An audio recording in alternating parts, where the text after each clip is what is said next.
The committee looked into 6 allegations against the chairperson. The first was that, without recourse to the commission, she engaged the services of lawyers, that is, sorry at law, without going through the procurement process as the law demands, and that there is no formal contractual arrangement between the commission and the law firm, and the basis for computing legal fees are known, involving fees of 400,000 Ghana cedis. The committee found that there was no documentary evidence of engagement of the appointment of sorry at law, which was in breach of the Public Procurement Act. The committee said that she appointed the lawyers through sole sourcing without the approval of the Public Procurement Authority, and that she misbehaved with the appointment of Messias sorry at law. It held further that, quote, the events surrounding the engagement of Messias sorry at law as lawyers for the Electoral Commission shows incompetence, ineptitude, and dereliction of duty on the part of Mrs. Charlotte Osei, and so we find, unquote. The second allegation was that the chairperson of the EC unilaterally abrogated a duly procured contract with the entity STL and awarded the same contract to the same entity without recourse to the commission and without due process of the Public Procurement Act. Ladies and gentlemen, I don't know whether you get this point. The committee says that it found that Mrs. Charlotte Osei cancelled contracts awarded by Mrs. Opoku Amankwa to STL. She cancelled these contracts and then turned round and awarded the same contracts. In other words, this time she then signed now with STL. The same contracts that you signed and the same terms and everything, you cancelled it. Then turned round and re-awarded the same contracts to the same company without recourse to the law. The committee found that upon her appointment in June 2015, Mrs. Osei detected some irregularities with the STL contract, which was yet to be performed and was right to have abrogated it. However, the committee found that her decision to unilaterally award fresh contracts to the same STL in the aggregate sum of $22,340,814 was illegal. That she failed to comply with the internal procurement procedures of the Electoral Commission created by the Commission itself, namely the Entity Tender Review Panel and the Public Procurement Act. All in all, she awarded 12 contracts to STL for the supply of ICT equipment and services. And the committee found that out of these 12 contracts, only one did not exceed her procurement threshold as chairperson, which was 50,000 cedis for goods and services before July 2016. In other words, as a chairperson, there's a limit, there's an amount of money beyond which you cannot unilaterally award a contract. I hope I'm clear.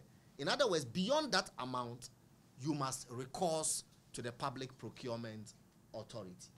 And in all these contracts, they exceeded the threshold of the amount that was within her power to authorize. But she went ahead to authorize nonetheless. That's the point that we are making. Except one out of the 12. All the letters awarding the 12 contracts to STL were signed by the chairperson herself between 8 February 2016 and 25 November 2016. The committee held, quote, that it was very absurd coming from the chairperson, the very person who led the crusade to abrogate the initial STL contracts, citing breaches of the Public Procurement Act, unquote. The Entity Tender Review Panel consists of the chairperson and her 2 deputies. The committee found that the STL contracts awarded by the chairperson was unlawful, violated sections 16 and 40 of the Public Procurement Act, Act 914.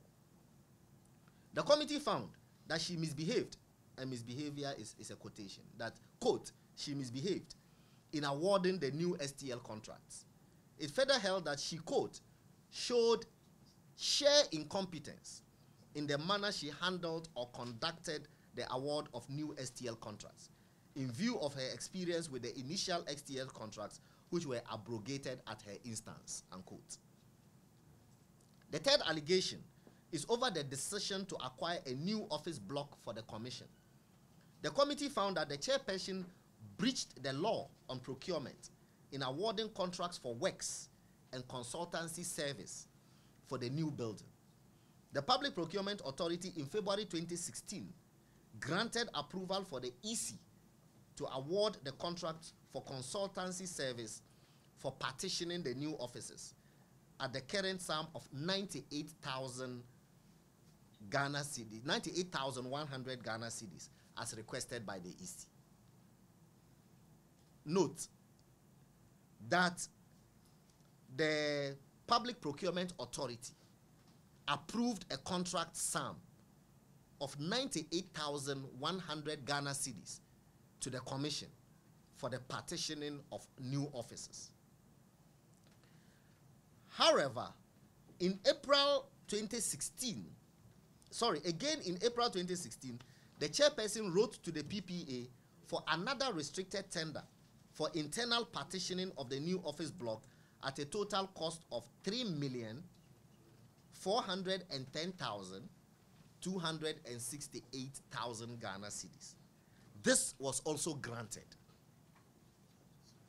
The committee found that the two contracts for the partitioning of the new office block and the contract for consultant services were not put before the entity tender committee as created by the Public Procurement Act and the EC's old internal procedures. The committee further held that the contracts awarded far exceeded the threshold legally allowable to her per the procurement laws. The contracts awarded were 3,976,244 cedis instead of the approved 3,410,263 and 209,444 Ghana cedis instead of the approved 98,100. I'll take this again. In other words, the Public Procurement Authority had approved for the EC to award two contracts, one worth 3,410,263 Ghana cedis. Now, instead of the 3,410,263, which was approved by the PPA, she awarded the contract to the tune of 3,976,244. In the second instance, the PPA approved 98,100, but she ended up awarding 209,443 Ghana cedis. The committee therefore held both to be unlawful. The evidence of witnesses given against the chairperson were by her own staff. In other words, the staff of the Electoral Commission all appeared before the committee right in front of her and made these allegations against her, which the committee held she couldn't defend. The evidence of the witnesses given against the chairperson were by her own staff, namely the head of the procurement unit of the commission and the principal electoral officer. Now, the fourth allegation is about the award of contract for the construction of prefabricated district offices for the Electoral Commission and contract for consultancy for the prefabricated works against the procurement rules. From the evidence, the committee held that the construction of the offices was divided into 4 lots, and the chairperson personally awarded all 4 at the higher rate of $14,337,962.